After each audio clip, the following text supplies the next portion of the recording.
While you were at the Feast of Tabernacles, you probably came back with certain strong impressions. And one of the things that really stuck in my mind, I think, was a comment made by Mr. Roy Halliday during the course of a sermon that he was giving. He was talking about a comment Mr. Armstrong had made in that particular ministerial refreshing program when he had been there. And in that particular session, Mr. Armstrong, in talking with the ministers, was emphasizing the aspect that we are all to become teachers of the way of God. That we are going to be teaching and training people. And in talking to the ministers, he said, fellows, not only do you need to teach God's people the truth, you need to teach them how to teach God's truth. That there's more to it than just a matter of knowing what that truth is. But we need to know how to even present that basic knowledge. Because we are dwelling in a world that is blind. And I wonder how fully we even recognize that fact. That this world is totally blind. Now, probably all of us, as we began to come into God's church, made much the same mistake. We got excited about what we were learning, and we tried to tell somebody else about it. Right? How many of you did that? All right, thank you. I wonder about the rest of you. But most of us at least made that mistake. You get excited, and it's not a matter of trying to do something wrong at all or imagining yourself a preacher. It's just a matter you get excited and say, look at this. I remember at one Latin couple out in San Francisco that had been brought up Catholic. And she was the one who was doing most of the learning, at least at that point. And, coming from this Catholic background, she started reading the literature, and she was so excited. And, her husband went off to work, and he came in one day, and she met him at the door with this look of shock on her face, and said, guess what? Mary wasn't a virgin. And he said, huh? What? What are you talking about? And, of course, she meant that Mary had several children after Jesus Christ was born. But, it was such a shock to her. She just met him at the door with that. Remember another couple they were talking about how he was the one who was understanding the truth first. And they both worked, and therefore the only time they had free was the weekend, and she normally used Saturday for her cleaning.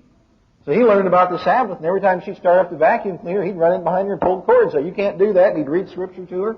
And it was really frustrating. Now, eventually they both came along, miraculously, but, you find those things, those mistakes that people make, you get all excited about it. and maybe you find someone who begins to show a little interest themselves. I remember one fellow, as I was beginning to understand the truth, and we got talking one day at work. There were three of us who were talking, and this one other fellow, suddenly he started saying things that I thought, hey, that sounds familiar. And we started talking and started mentioning things, and sure enough, he'd been listening to the broadcast and reading the plain truth. And I said, hey, have you read this booklet? And I thought it was really exciting. Well, no, I haven't, so I took it to him. Never heard another word from the fellow. Maybe it's relatives, or maybe it's friends, or whatever, but we've all had the experience of it. And sometimes it's so frustrating because you'll read something very clear in the Bible. Like, let's say an example of Christmas. I mean, any of us can prove from the Bible that Christmas is not something we should keep. It's very clear. There's no way you can deny it. It's as plain as the nose on my face. If yours is smaller. It's as plain as a big one. And you can't deny the fact, and yet you can go to somebody else and you can say, look what it says right here, Jeremiah 10. Read that. And they'll read through and say, yeah, well, what's going on at work? It's gone. Mr. Waterhouse was talking about how he came, Mr. Gerald Waterhouse. By the way, he's coming to the area soon. I forgot the date, but he is coming soon anyway. And I think probably it's in January, if I'm not mistaken. I'm sorry, I meant to dig that out and bring it to you today. I kept forgetting to mention it. But he is coming soon, so I'll mention that. So is Christ, I know, but I mean, Mr. Waterhouse, it should be before that. So, anyway, he was talking about how when he was first learning the truth and how he'd been up to the days of unleavened bread, and he listened to Mr. Armstrong for 7 days explaining God's truth and God's plan. He thought, this is fantastic. He went back up to his brother, an older brother, And he said, boy, I'm going to explain this to him, and he can't miss it. It's just so clear and so logical. And he sat down with his brother. I guess his brother's a dentist, and he started talking with him about it for a little while.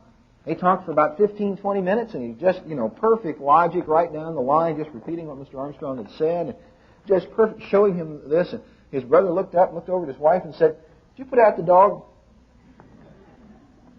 And you began to realize, I'm not getting through. The mind is closed. And it's a real shock to us when we suddenly find we're beginning to understand things and others don't understand them. And finally we begin to realize, well, that's because God is calling us, and God is opening our minds and helping us to understand things that we couldn't understand otherwise. Sometimes, I guess there are people, as Mr. Armstrong has mentioned, there are some who still come around the Church of God, maybe even are baptized members of the Church of God, who haven't figured that out yet. And they still feel like they're going to convert somebody else. Oh, if I could just get my husband baptized, or get my wife baptized. Well, what would you do if you had your husband baptized? You'd have a wet, carnal husband. That's all you'd have, because he's not being called by God. So, some are still taking, I guess, in a sense, that Protestant approach, although I think most of us have begun to realize, I can't convert anybody. I can't call someone, I can't open their mind, and if God doesn't open that mind, they can't understand this. No matter who presents it, no matter how clearly. Because this world is blind. Totally, spiritually blind. Now back in 2 Corinthians chapter 4, the Apostle Paul talks about this. 2 Corinthians chapter 4, picking it up in verse 3. But if our gospel, the good news message that we are bringing, how could anybody reject the good news message? What is the message? It's peace, it's happiness, it's prosperity. It's all the blessings you could imagine, family stability, no more divorce, no more turmoil in the world, no more fear of crime or war or want or, universal education, every wonderful thing you can imagine. Sounds like a political party's national convention. Sounds like Walter Mondale. Promising everything, and of course he can't deliver anything any more than President Reagan has delivered on the things which he promised, or anybody before him or after him will. But when you hear the message, what a fantastic message! And you can present it to people who aren't being called, and they yawn and go on their way. I've got to go now. I've got to get down to Gillies, and got to go put on my boots and my hat and look like I'm a cowboy, though I've never been on a horse, and would really suffer if I had to. I've got my thing to do. I don't want to hear the truth, and yet here's a beautiful message, an incredibly exciting message, and people reject it.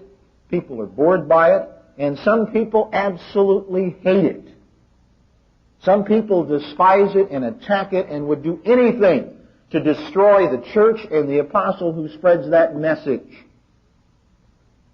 So, Paul said our gospel's hid to some. If it's hid to them that are lost, or it's a present progressive in the Greek. It's those who are being lost, or those who are perishing, who are in the process of going the wrong way. In whom the God of this world, as we talked about on the Day of Atonement, Satan, the God of this world has blinded the minds of them which believe not, lest the light of the glorious gospel of Christ, who is the image of God, should shine unto them. So, he says their minds are blinded by Satan, so they cannot understand the wonderful truth that we have. For we preach not ourselves. And we don't go around preaching positive mental attitudes. There are those who do, who have crystal cathedrals, put on their black robes and look like a bat when they stand and speak. I won't mention anybody's name, but there are those who are that way. They preach, this positive attitude, and you have to think positively, and all these wonderful things. That good is within you. That all of us as human beings have this good dwelling inside of us. Paul says we don't preach ourselves.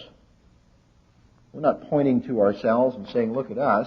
But we preach Christ Jesus, the Lord, and ourselves, your servants, for Jesus' sake. For God, who commanded the light to shine out of darkness, has shined in our hearts to give the light of the knowledge of the glory of God in the face of Jesus Christ. Now, what does that mean? Well, God has given us the knowledge of the glory of God in the face of Jesus Christ. That what we should desire then is just to gaze upon His beautiful face. Is that what it's saying? We look at the face of Jesus Christ. We don't even know what His face looked like. We have no pictures of Him. So what is it telling us? These people in Corinth to whom Paul was writing didn't know what His face looked like. What's he telling us?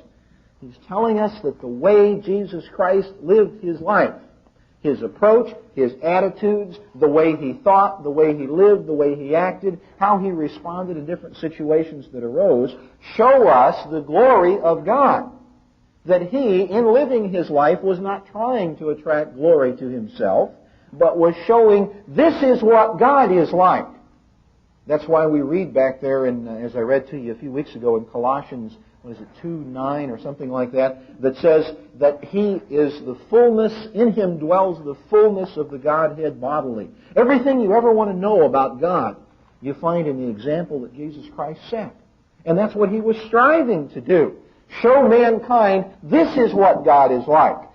It's not the God like you're hearing from the Pharisees and the Sadducees and the phony ideas they have. And it's not the God you're hearing today from the Baptists and the Catholics and the Lutherans and the Methodists or anybody else you want to name.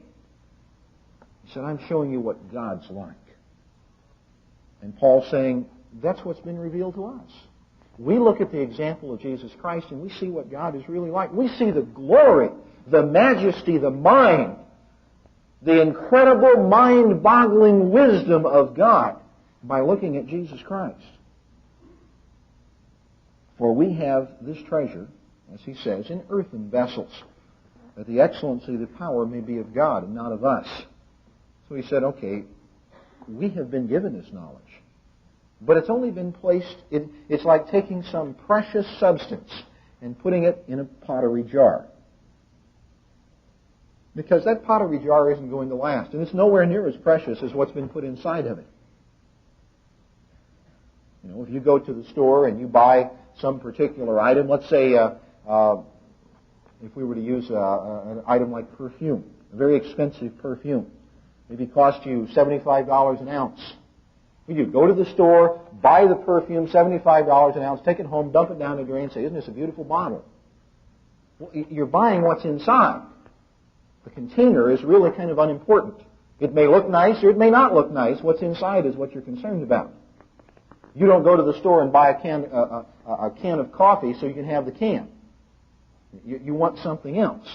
So he says, all right, we've been given this truth, and it's placed inside of earthen vessels. We're just like pottery vessels. Now, we don't really matter that much. But what's been placed inside of us is what's incredibly precious. But he said the world is blind to that. Satan has blinded their minds so they can't see it. They couldn't see it when Jesus Christ was on the earth. They can't see it when Jesus Christ dwells in us today. They still can't see it. Their minds are blinded. Satan has kept them from understanding that. When we read that, I think some people outside, not within God's church, because I think we understand it, but those outside sometimes begin to say, well, what a vain and pompous group of people you must be. You think you're the only Christians. Well, yeah, that's right. We are. But it's not because I think I'm so great that I'm a Christian, and it's not because you're so great that you're a Christian, but we recognize, no, God called us. And as we'll see later on, as we move through this subject, we'll see what God tells us about who He calls and why He calls them. But we don't feel all vain and puffed up and saying, I'm really something super because I'm called now. We recognize all of them are going to be called, just not right now. It's a terrific blessing now, but God didn't call me because I'm good. God just called an earthen vessel. That's all He called. And He's giving me an opportunity. But that doesn't make me better than anybody else. It's just a wonderful opportunity God's given to me right now that I probably don't deserve. I know I don't deserve. Couldn't deserve it. But we don't think of ourselves as being really, in the way the world looks upon us, as being vain and pompous. Oh, you're the only church. Yeah, that's right. We sure are. Nobody else is a Christian. That's right. They're very sincere. They're very dedicated people with a lot of good characteristics, but they're not Christians. They don't have the Spirit of God. It's not available to them. It's not their fault. They will be someday, but they're not now. So we don't view ourselves in that way. But the world looks at us and they say, well, what a weird group of people. Some weird cult. You've probably heard that from people. I have a whole file at home of things that have been written about the church. In fact, I even found a booklet the other day, The Plain Truth About Armstrongism. And the fellow didn't know. You could read the first page and you could tell he didn't know what he was talking about. Had no idea what he was talking about. You can go on and on with these different things, and you can see all these different letters and pamphlets and so on that have been written. Probably many of you have seen one of the oldest ones, Mr. Confusion, or Herbert W. Armstrong, False Prophet, little red and white pamphlet. You remember that one? I've got a whole bunch of those at home. I'm not advocating that you collect them. I have a reason for having them. But at the same time, here are these things being put out, saying all kinds of things about us that aren't true. The world looks down upon us and says, what a terrible, weird religious cult. You ought to look up the definition of the word cult sometime. You'll find that every religion is a cult, by the very definition of the word. So, are we a cult? Yes, we are. Are we a sect? Yes, we are, by dictionary definition. So are they. But I'm sure they don't particularly want to hear that. And I don't particularly advocate. You're a part of a weird cult. Yeah, that's right. No, we don't go around quite in that way, but the accusations are constantly there. They can't see. Yet we say the world is blind. They can't understand. Yet there's tremendous knowledge in the world. Knowledge that goes far beyond what you and I have. But it's physical knowledge. When we begin to study into some of the things that are now that man is now studying and the theories that man has, our minds just completely go blank. We just can't get them. You start trying to comprehend the size of the universe. You can't get it. Or you start trying to comprehend some of the laws and principles of physics that they have right now. You've heard of black holes. You start trying to figure out what this is according to the laws of physics, and your mind just goes, oh no, I can't figure that out. I mean, you're talking about something so dense that you can't even get light out of it. You shine a light in it, and it goes, down. You can't understand that. I talked to a fellow who has a master's degree in physics.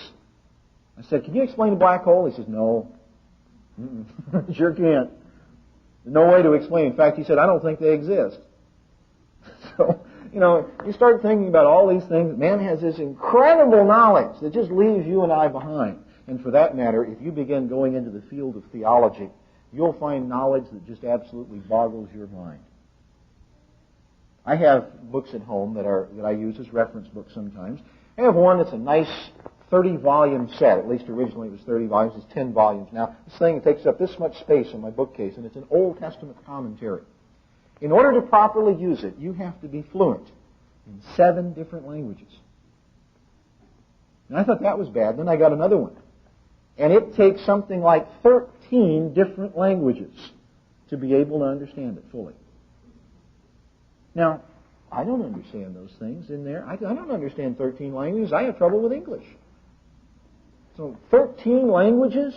I mean, Arabic and Ethiopian and Coptic and all kinds of other languages. I don't understand those things. But I understand God's Word. And they don't.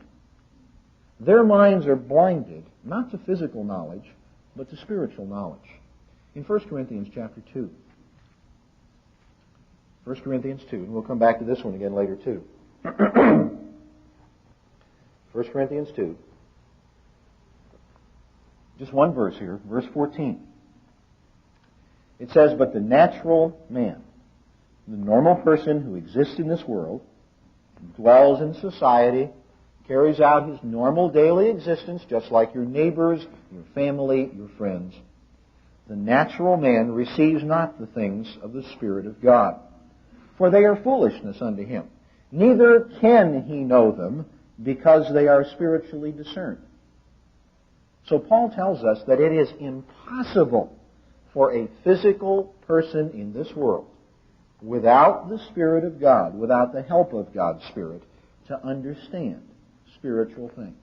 They can't. No matter how intelligent they may be, they can't get it. They cannot grasp it. It's foolishness to them. We begin to talk about the truths of God and say, well, that's ridiculous. That's foolish. But they're wrong. They just can't get it. Now, Paul puts it a different way back in 1 Corinthians 15.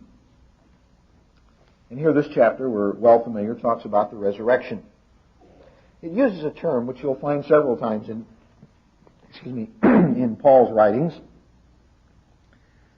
He says here in verse 51 of 1 Corinthians 15, "Behold, I show you a mystery.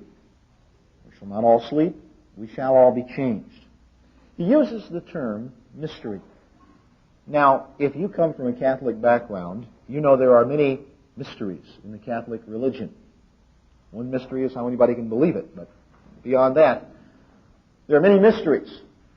And essentially what they mean by a mystery is, if they say something and you can't find it in the Bible, but they say it's true, then you have to accept it, because the truth of that is a mystery. Well, it cannot be explained. It is a mystery. Well, that's not what Paul is saying. He says, I'm showing you a mystery. I am, through this chapter on the resurrection, I am showing you something which in the eyes of the world is a mystery. Now, what is a mystery? A mystery is something which you cannot understand the solution to until that solution is revealed to you. If you were to pick up a mystery novel and start reading through it, you would not, if it's written very well, you don't know the solution until you get right to the end. And then it's revealed, and once it's revealed, all these other things fall into place. Now, Paul is saying much the same thing. When it comes to spiritual truth, there are things which in the eyes of the world are a total mystery. They cannot understand them. But once that is revealed to you, it's no longer a mystery. Suddenly everything falls into place. All the things that you've read begin to fall into place. Now, didn't you have that happen as you began to understand God's truth? That you had a number of questions you always wondered about. Didn't all of us at some time or another wonder how in the world you get 3 days and 3 nights between Good Friday and Sunday morning? I would imagine every one of us has tried to count that out sometime. And maybe just put it back and say, oh, well, I don't understand it. Can't figure it out. Didn't we all kind of wonder at times, well, how do you know that Sunday is the day we ought to be keeping? And suddenly, when God began to reveal things to you, all of those things began to fall into place. And you began to realize why God said certain things, why the Bible says this. Why is it that God tells us to do things in certain ways? You begin falling into place. You begin to understand because the mystery is revealed to you. So Paul says, I'm revealing, I'm opening up a mystery. You'll find Paul often uses the word manifest. Manifest means to show openly, to make it right out in the open where anyone can see it. So Paul makes many things manifest, shows it in the open, and then you can begin to understand. So once you see the mystery, what is the mystery Paul's talking about? The mystery of how a human being can become God. How can that take place? Well, he's just been through it here in the resurrection chapter. Now, I'm showing you that. What does that do for you? Oh, well, that helps me understand all these other things that I didn't grasp. Now I know why I'm involved in trying to grow and overcome and keep God's laws and develop the mind of God, because then I can be changed into God. So the mystery is revealed to us. But it's not revealed to this world. It's still a mystery. So that, I know sometimes we'll go out and talk with a new prospective member who maybe doesn't have that much knowledge just yet. And, you come across those people who are really not all that interested. They're looking for a church that agrees with them. I'll tell you what they think. Well, here's the way I look at it. And they tell you all about how they look at it. And you're sitting there thinking, I don't really care how you look at it. It doesn't really matter how you look at it. What matters is how God looks at it. And you try to get that point across to them slowly. But they have some of their own ideas, their own concepts about it. They go their own way. They don't understand what's going on. They're not grasping those things which God is revealing to them. So, they don't grasp the truths that God gives to us. We do. God begins to reveal to us, and we understand things that very intelligent people don't get. Now, we're supposed to teach a world tomorrow that's coming. Initially, talking about probably 10% of the people who are alive today surviving. I would assume that probably means that 10% of the people who survive will be fairly intelligent people. 10% will probably be people living in poverty with poor education who don't understand much. But at the same time, there will be a certain proportion of those people who are well educated and so on. We're going to be teaching those people. And then when the great white throne judgment period comes, all of those people resurrected. The fellow who wrote my book with 13 different languages is going to be resurrected, and we're going to have to teach him the truth. And it won't take 13 languages to do it. It'll just take one. But we're going to have to teach those people. You and I are going to have to teach people who are far more intelligent than we are. Of course, at that time we'll be God, so we don't have to worry about that, I suppose, in one sense. But at the same time, you see, we're not going to be teaching them the physical things which they in this life know. But we're going to be giving them the same spiritual knowledge which God has given to us. And in order to do that, we have to start from the right basis, the right foundation. You start anywhere else, you're going to go off base. If you assume anything that is not true, everything you build on top of that is going to be destroyed. We must start from the right foundation. We need to realize that in this world, all of education is off base because they don't start from the right foundation. They don't understand one central, important, crucial point. And that point is that there is a spirit in man. And you may not recognize that as being a crucial, significant point. But because education does not understand that one point, all of education in this world is off base. It goes in a wrong direction. Because in this world, the people who are involved in education, and therefore involved in every person's life, those people are taught wrong beliefs. They're taught that man is, in effect, nothing more than the highest of the animals. They are taught to believe that everything which can be perceived must be perceived with the five senses.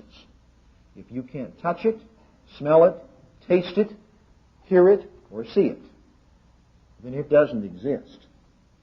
If there isn't some physical way to measure it, it isn't there. They reject the possibility that there could be anything outside of our physical ability to perceive. Now, if you start from that assumption that everything that exists is physical, well, the only logical step you can take is evolution. You can't possibly have a super being who causes everyone to come into existence by a special creation. You must come up with an idea of evolution. So we have the whole field of biology based upon the idea that we're nothing more than an evolved, one-celled animal. That we just kind of climb from slime, as we used to say, and we have only developed just so far down the line, and we're continuing to develop, and we will go on further and further, becoming better and better. So they start from that basis. And all of science uses that as its basis for all of its studies. You go into psychology or sociology, and how do they determine how human beings learn? They watch rats. They watch rats in mazes, and they say, see, this is how we learn. Well, that's true, as long as we're nothing more than animals.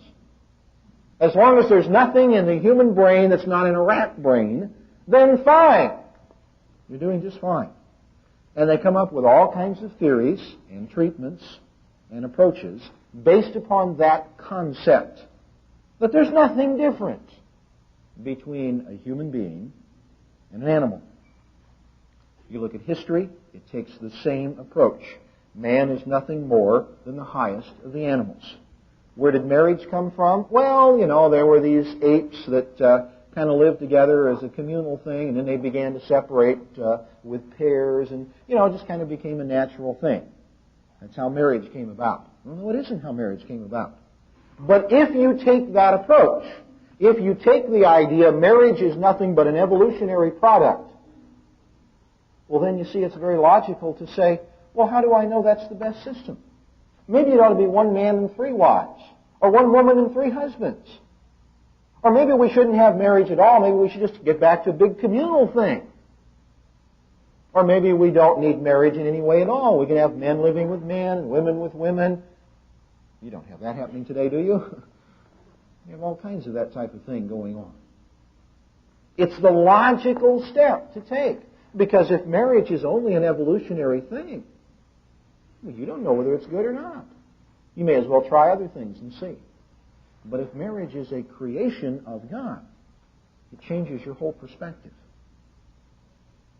You look at philosophy, you look at religion. Religion today doesn't understand that there is a spirit aspect to man. They don't grasp it.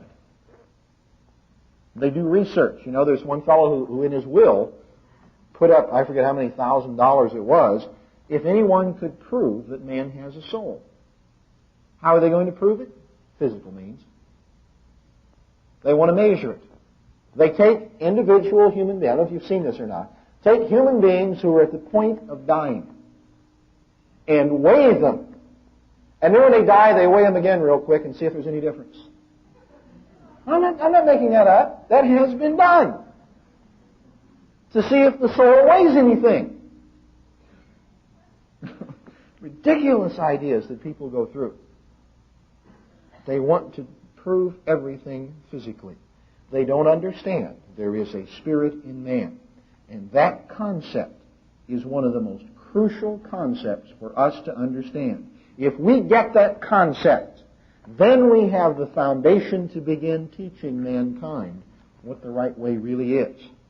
I know you've heard Mr. Armstrong talk about the spirit in man. You know what you're going to hear today? You're going to hear me talk about the spirit in man. Because it's obvious that many times we don't get it. Again, on the refresher program, Mr. Armstrong, talking to a group of ministers, said, fellows, sometimes I don't think you understand how important this is. And you know what? He was right. He was really right when he said that. I hope we're beginning to get it. But that knowledge, that concept of the spirit in man and what it means is vital knowledge for all of us. So, I'm going to go through several questions to answer them. The most crucial being, what is the spirit in man? Why did God make man physical and then place a spirit within him? How does God work with the spirit in man? And how does Satan work with the spirit in man? And what's the role of God's spirit? We need to understand all of those things. Because only by understanding those can we begin to have the foundation for teaching in the future, as well as for overcoming the problems we have today. Many different areas I want to get into and speak about in this area, but we must start from this foundation, or we can never begin to properly approach the problems that we have. We can't understand the spirit in man by starting right now, looking at us right now, the world right now, and understanding it. Mr. Armstrong has used the analogy many times of a movie. How if you walk in the middle or toward the end, you don't know what's gone before that. It's nothing but confusion. You don't know who the people are or anything like that. So the only place you can really start is at the beginning. The logical place for understanding about the spirit in man is to go back to where God made that spirit, gave it to man for the first time. And when you arrive at that point, you find you haven't gone far enough back yet. You need to go further back. You need to go all the way back to, the term the Bible uses is, the beginning. Now, in reality, there is no such time. But you and I can't understand that. I don't understand how God can live forever. God has always been. My mind doesn't get always. I just can't comprehend that term. Because I always think, well, I use the term always as well.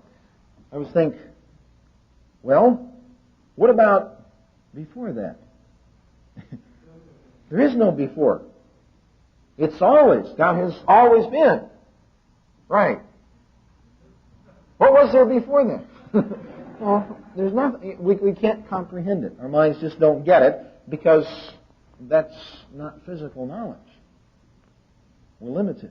God tells us that there are certain things which we can understand and certain things which belong to Him, and we can't grasp them. But we go all the way back to where we first have any record of those that we now call God. We call them God the Father and God the Son right now, but they weren't Father and Son at that point. They were simply two beings who were members of a family, the God family. One was in charge, always, and one was the second in that relationship, always. We need to go back to that point so that we can begin to understand why God put a spirit in man and what that spirit is intended to do for us, and what it does do for us, and how it affects us. In John chapter 1, we find this beginning.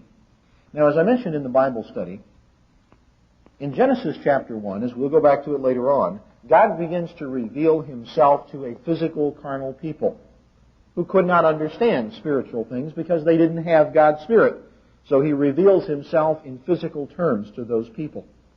But here in the book of John, this was probably written sometime in the 80s A.D., and therefore the church had been in existence probably over 50 years by the time this has come into existence. So people have had God's Spirit for a good period of time.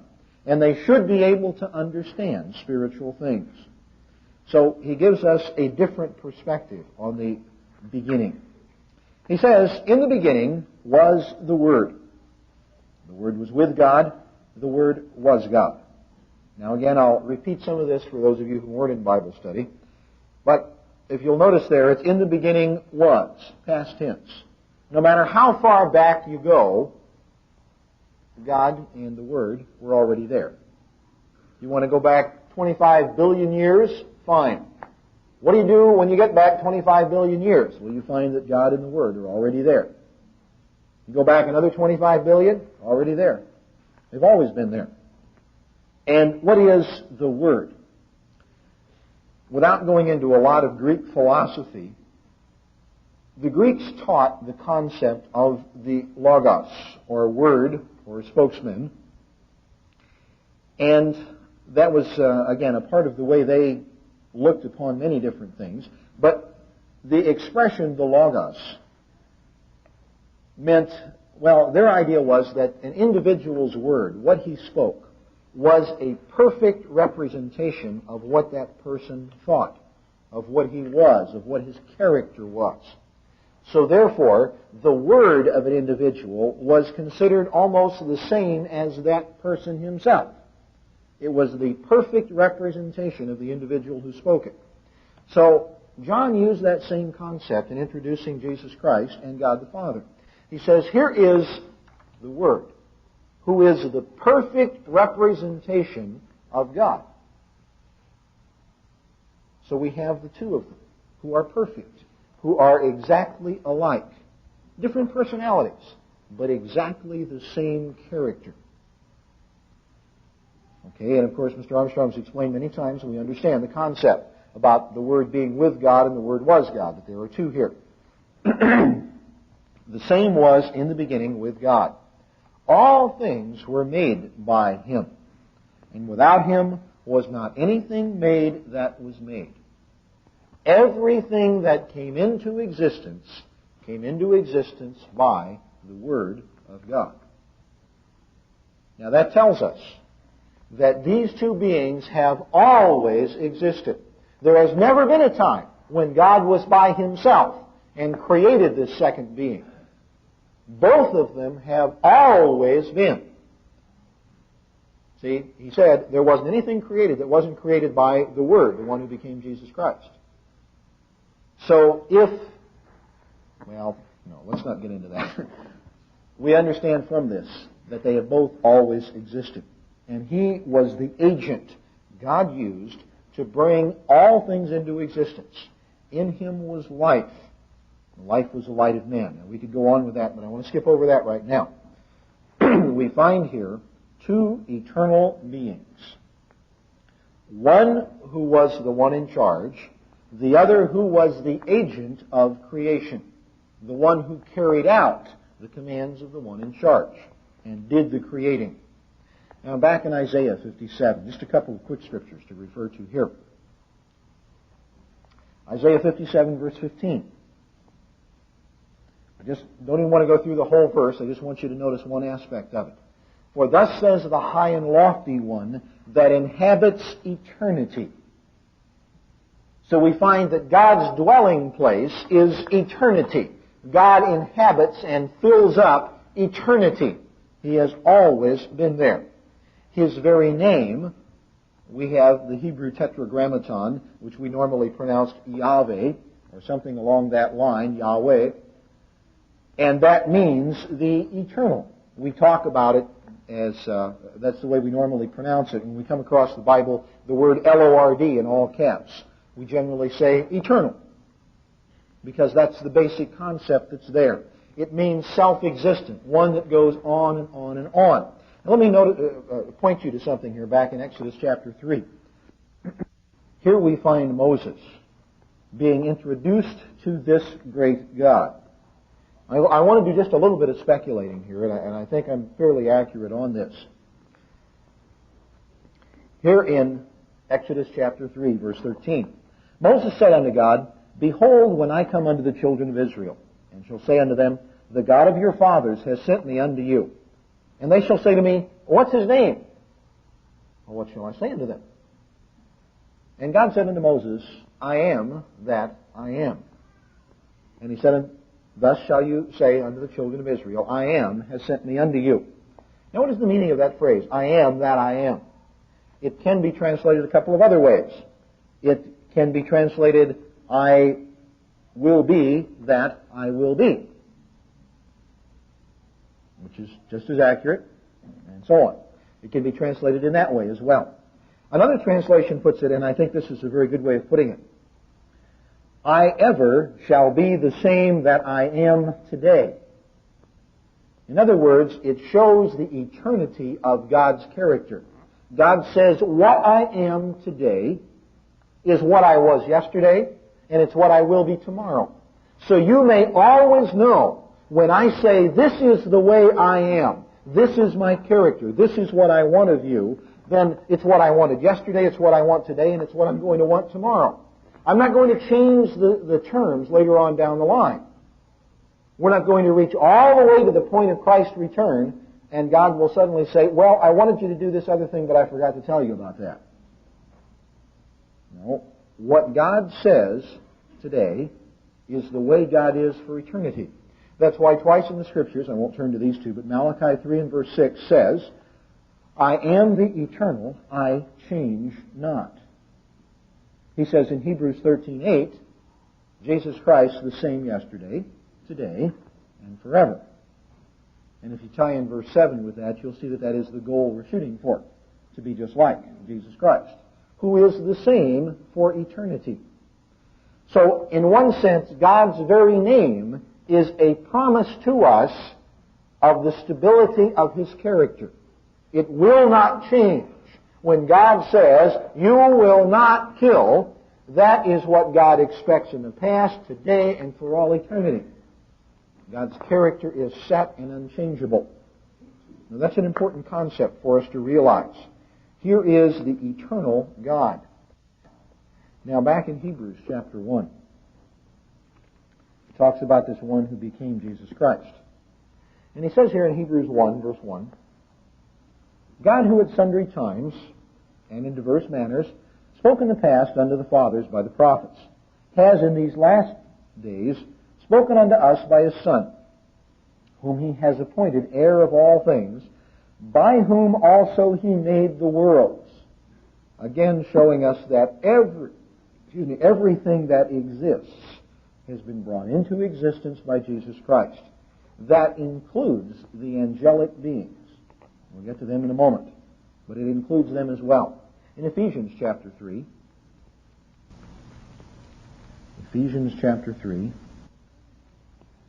verse 8, Paul is talking about how God has given him the blessing of understanding and spreading the truths of God. And he says, "Unto me, who am less than the least of all saints, is this grace given, that I should preach among the Gentiles the unsearchable riches of Christ, to make all men see what is the fellowship of the mystery."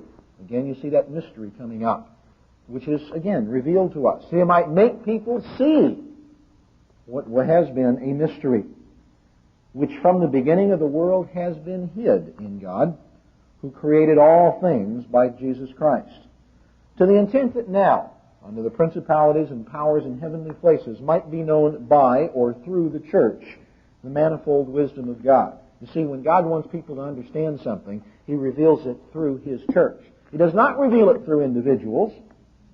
He doesn't give people dreams in the night. You know, if you had a particularly moving dream last night, then you ought to look at what you had for dinner. Because God doesn't reveal His truth to individuals in that way today. He reveals it through His church.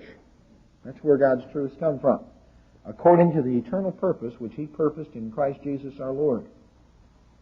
So, Paul says that I have been given the opportunity to show this, to reveal this mystery, but that from the beginning, God has hidden it. He hasn't revealed it to mankind as a whole. And again, he showed there that Jesus Christ is the one who brought all into existence. Now we need to back up and reason for a moment. These two God beings, inhabiting eternity, were living in perfect harmony and peace. We find no problem at all. They were in perfect harmony. The Word was the perfect, exact expression of the character of God. Perfect harmony. Why were they in perfect harmony? Why were they able to inhabit eternity in peace? Because they were living the same way. They were living the give way. The way of love, the way of God's law. Now, God's law simply defines that way of give in human terms. The way of give is the way God has always lived. But the law puts that into human terms so we can understand it. He gives laws, for example, that protect the sanctity of the home. He says, you are not to commit adultery. We understand that that law is far more extensive. It involves fornication. It involves lust. It involves a whole vast spectrum of possible sins. Now, is that because God, just sitting on His throne, said, boy, all that illicit sex would be a lot of fun, but I don't want those people having fun, so I'm going to tell them you can't do that. I remember seeing a cartoon a few years ago that showed Moses on top of Mount Sinai and says, the people like 9 of them, but could you change the one about adultery? And that's the way man looks at things. But all that law is an expression of the way of give and love, putting it in specific human terms so that that way rules the family. God says, don't steal. Well, that is an expression of God's perfect way of love and giving to others, putting it in human terms. So God expresses that way to us through His law. Now, they were living that way of the law of God.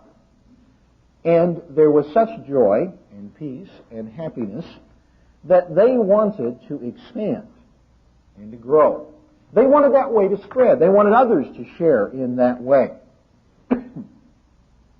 So they devised a plan. How long it took them to devise the plan, I really don't know. Because I don't think time really has a lot of significance for God. But they devised a plan with several options. That's the way a plan is supposed to be. That you have several different approaches you can take to reach your goal. They had a goal in mind, as Mr. Armstrong has stressed. And there were going to be several different possible problems that could arise, so they developed options along with that, and they can still reach the goal. The goal is to expand their way, that way of living and the way of love for others and so on, expand that throughout the universe. So they devised a plan. And they brought into existence, for the purpose of helping with that plan and to work it out, the angelic beings. Now those angelic beings are not visible to man. Man doesn't believe they exist. People just don't understand that. You walk into a mental institution today and say, well, that person's problem is they're having a demon problem. They'll lock you in. You must be crazy if you believe such a thing. But such things do exist. There are angelic beings, and God brought them into existence, and they are composed of spirit. But God shows us that spirit is special, in that any spirit being, once the character is set, it cannot change. It is set for eternity. Spirit doesn't change. In Titus chapter 1,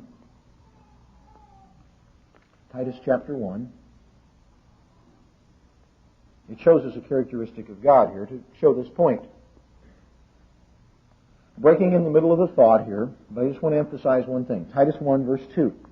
In hope of eternal life, which God that cannot lie promised before the world began. Why is it that God cannot lie? Is there some greater power than God that prohibits him? That God sits on his throne saying, boy, I want to really tell a whopper, but I can't. No. God doesn't lie because his character is perfectly set. And he has determined he will not lie. And he is spirit. That spirit is set, and it will not change for all eternity. He's the eternal. He changes not. You see, that same principle comes back. Spirit doesn't change. God determined he will not lie, and he will not for eternity. In Numbers 23, Numbers chapter 23, and pick up here in verse 19.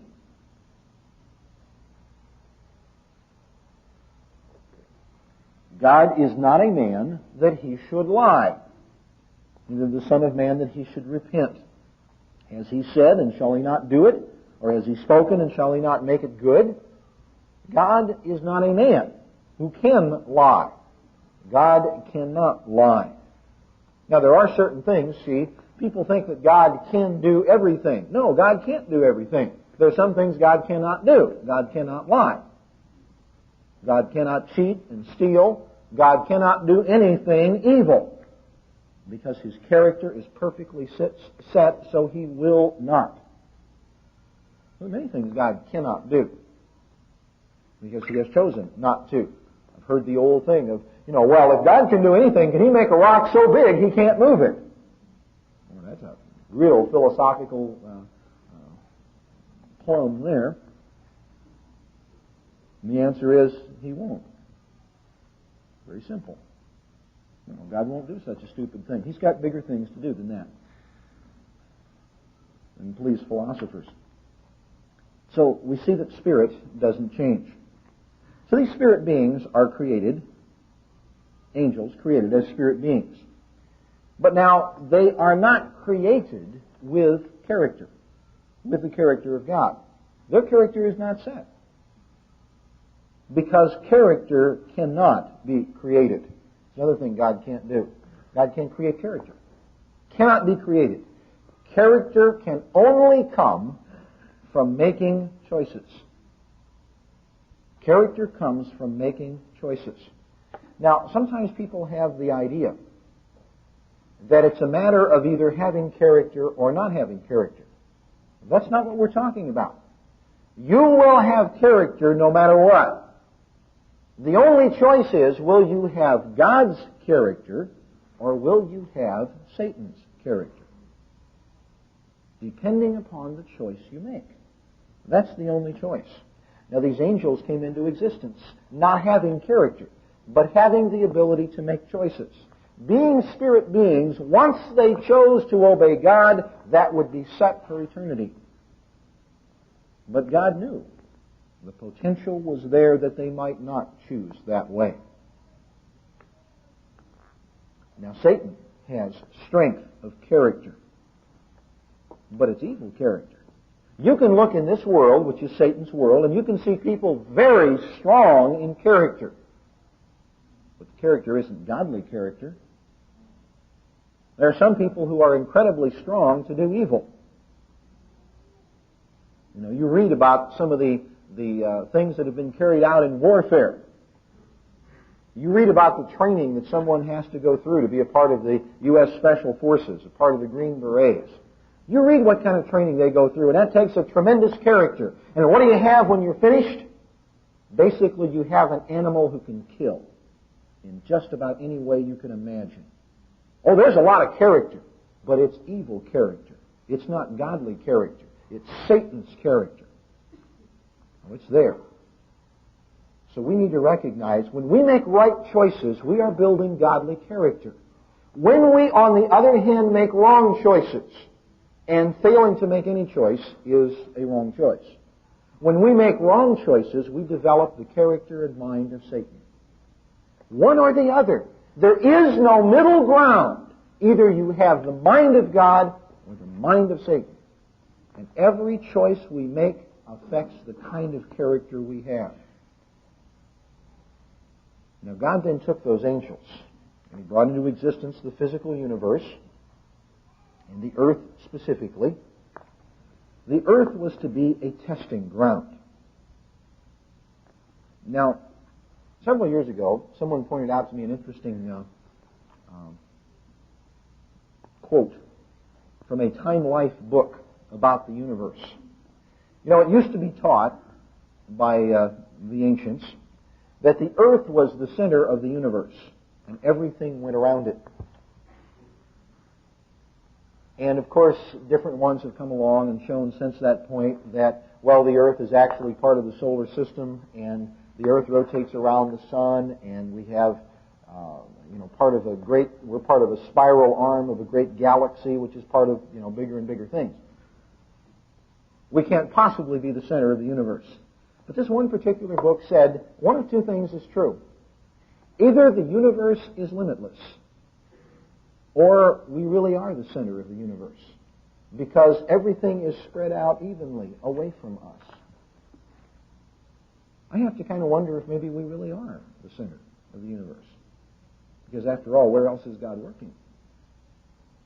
Where is God's headquarters city going to be? Right here. Where would God place His headquarters?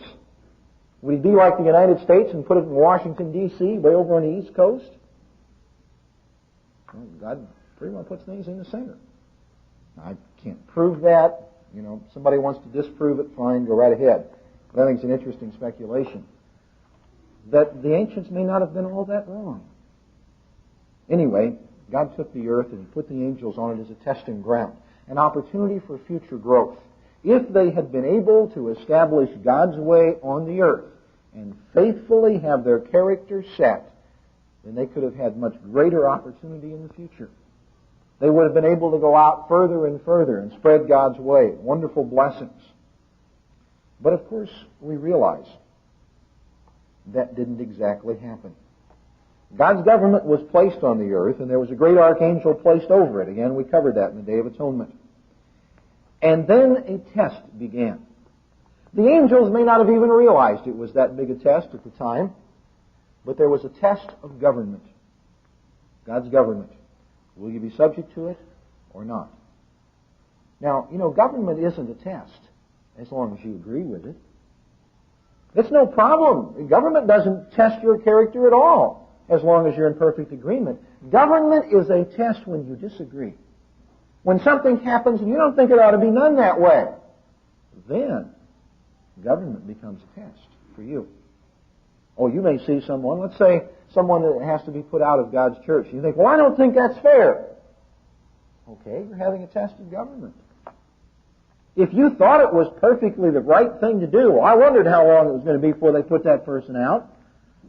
Well, then it's no test for you. You agree with it. But when you don't agree, then it becomes a test. Will you be subject to the government of God or not? And of course, there are many other ways. If you haven't been tested on that yet, don't worry, you will be. We all will be. To see if we'll really be subject to God's government. If we will make the right choice to be subject to that government, or instead make the wrong choice. Let's look back in Isaiah 14.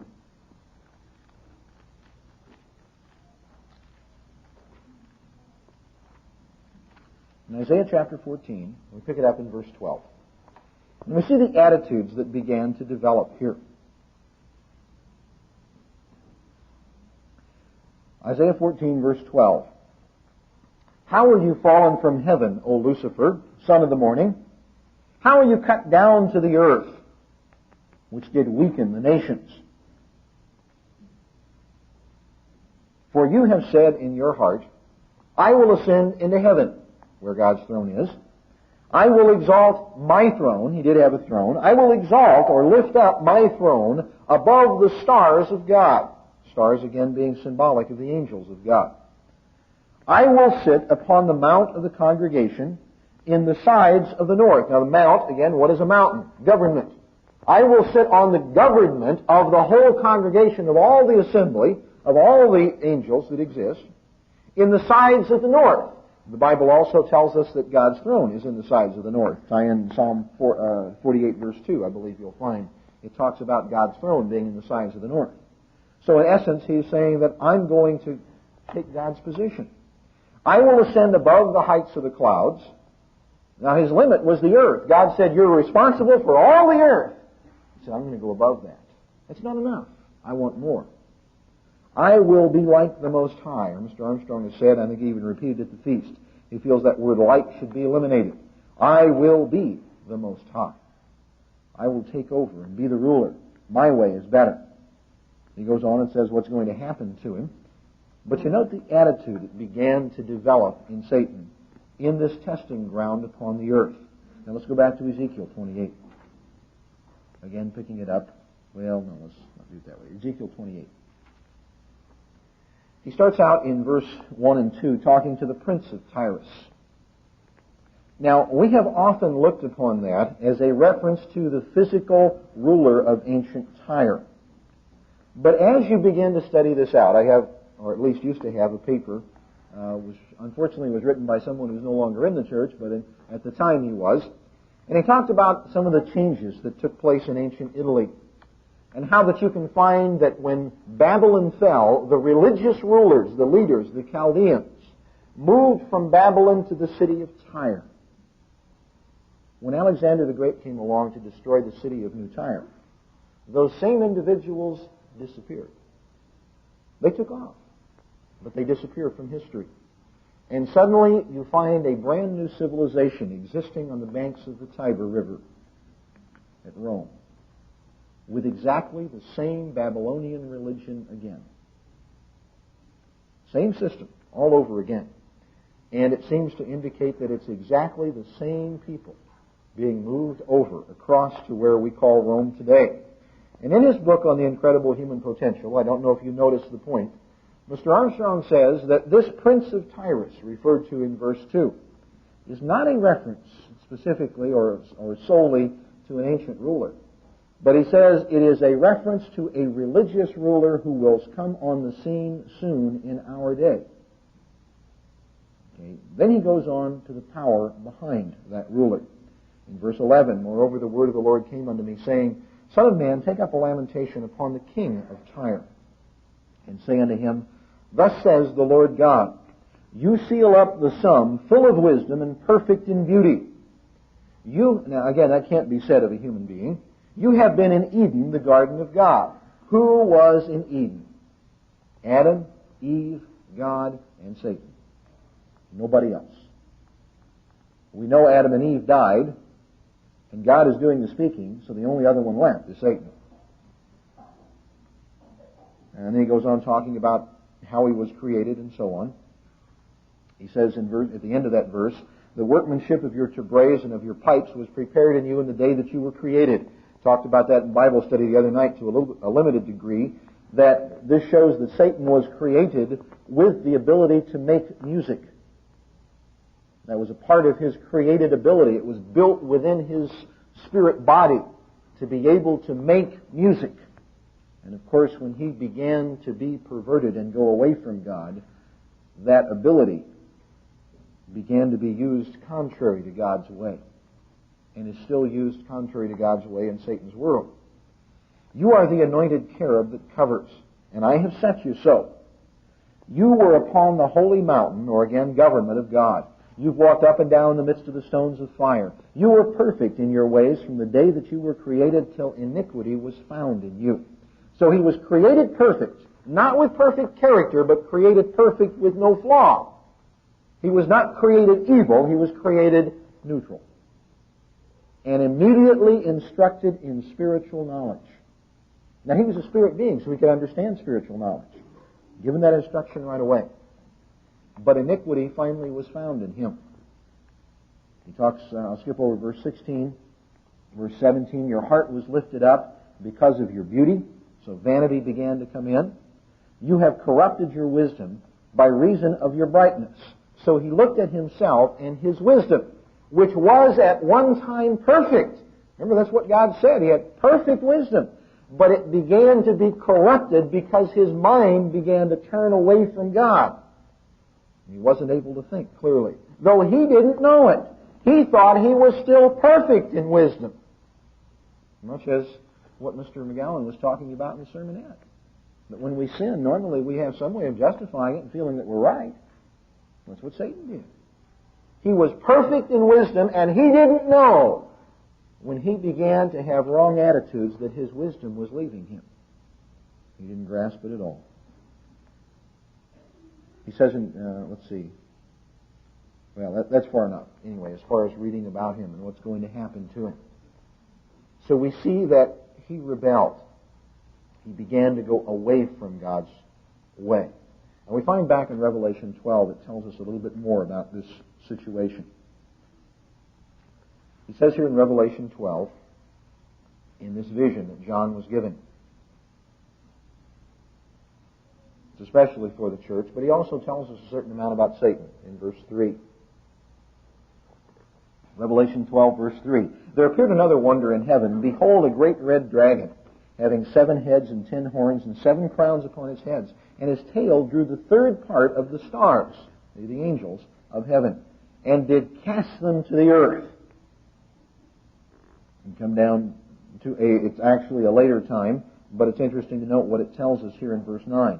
The great dragon was cast out, that old serpent called the devil, which again means the false accuser, the slanderer, and Satan, which means the adversary or enemy, which deceives the whole world, and he was cast out into the earth, and his angels were cast out with him.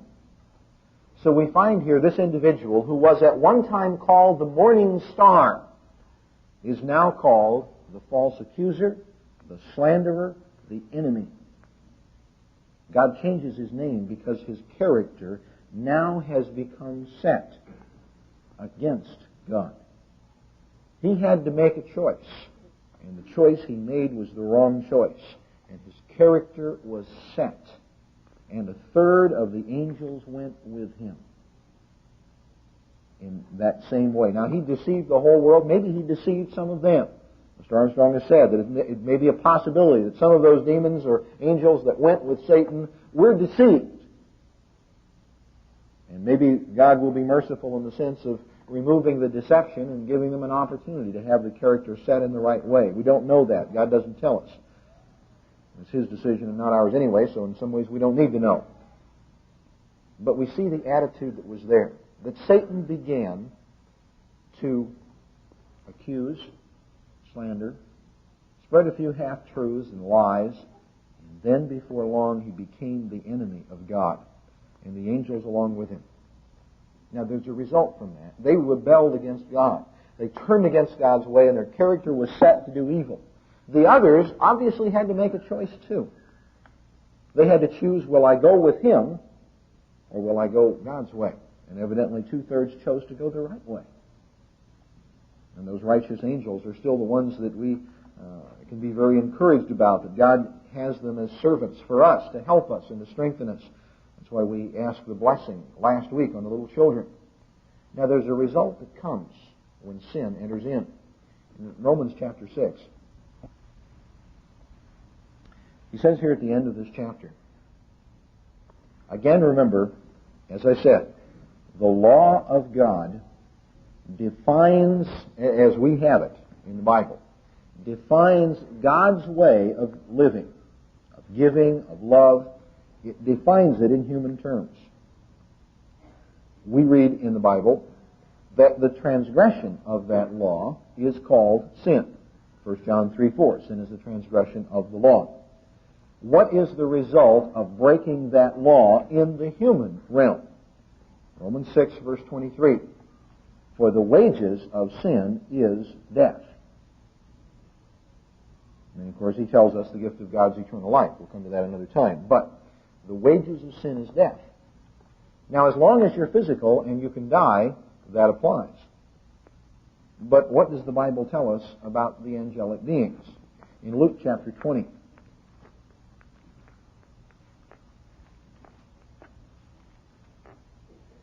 Luke chapter 20, let's pick it up in verse 34. And Jesus answering said unto them, the children of this world marry and are given in marriage. Now, we talked about this question the other night. But they which shall be accounted worthy to obtain that world and the resurrection from the dead, neither marry nor are given in marriage. And then he says, neither can they die anymore, for they are equal unto the angels. So he tells us angels don't die. That when we become a part of the family of God, we're spirit beings, we won't die either, but he tells us there that angels don't die. Now, where man is concerned, the wages of sin is death. What are the wages of sin for an angel who can't die? Well, God gives us at least a little hint of that back in the book of Jude. Jude, verse 13. He says here, and again it certainly seems to be a reference to those angels. Well, let's go back to verse 6 first of all. He says, and the angels, which kept not their first estate or rulership, responsibility, but left their own habitation, he has reserved in everlasting chains under darkness unto the judgment of the great day. So they are confined in a condition of restraint on this earth until the time of this judgment upon them. Then we find in verse 13, he talks about raging waves of the sea, foaming out their own shame. And then he says wandering stars. Again, what are stars? Well, in the Bible, stars are symbolic of angels. Wandering stars, to whom is reserved the blackness of darkness forever. So God seems to indicate that he's going to take those beings after this time of judgment, after they are properly judged, and cast them out into total darkness. Maybe there is such a thing as a black hole, and that's where they're going to be.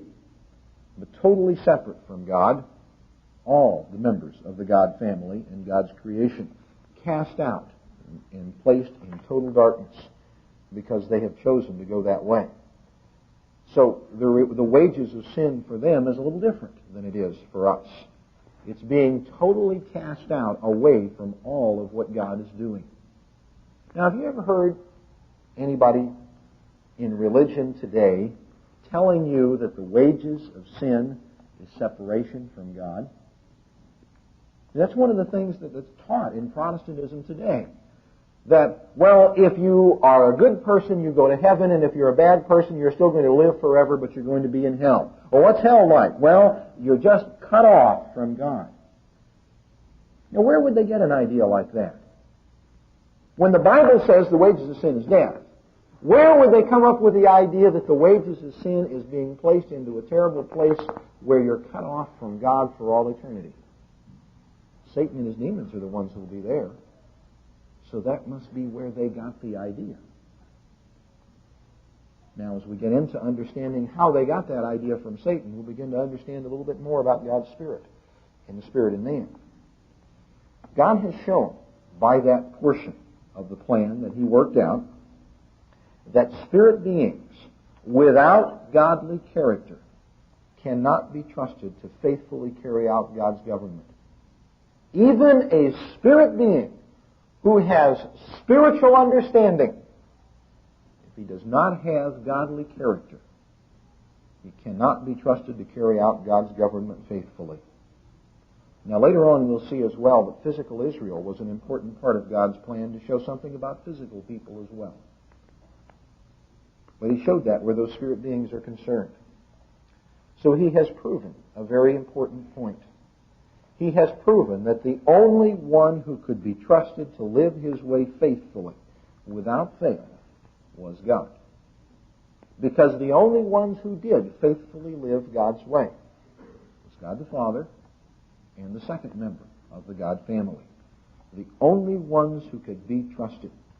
Therefore, now, if God wanted his way to expand throughout all the universe, he wanted more and more and more beings to be in existence who would live his way and enjoy the benefits of that way.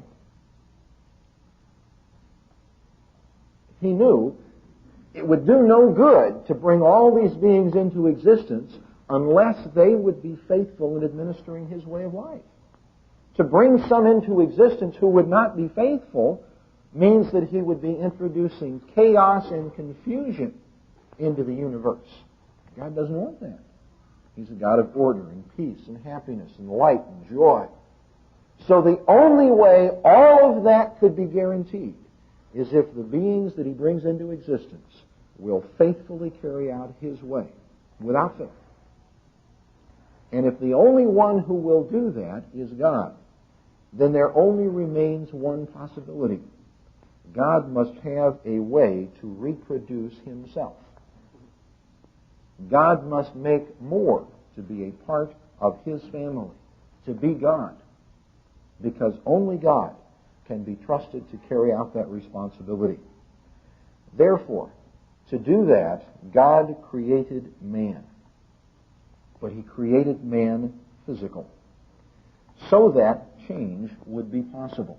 Because anytime we're dealing with something physical, change is not only possible, it is absolute.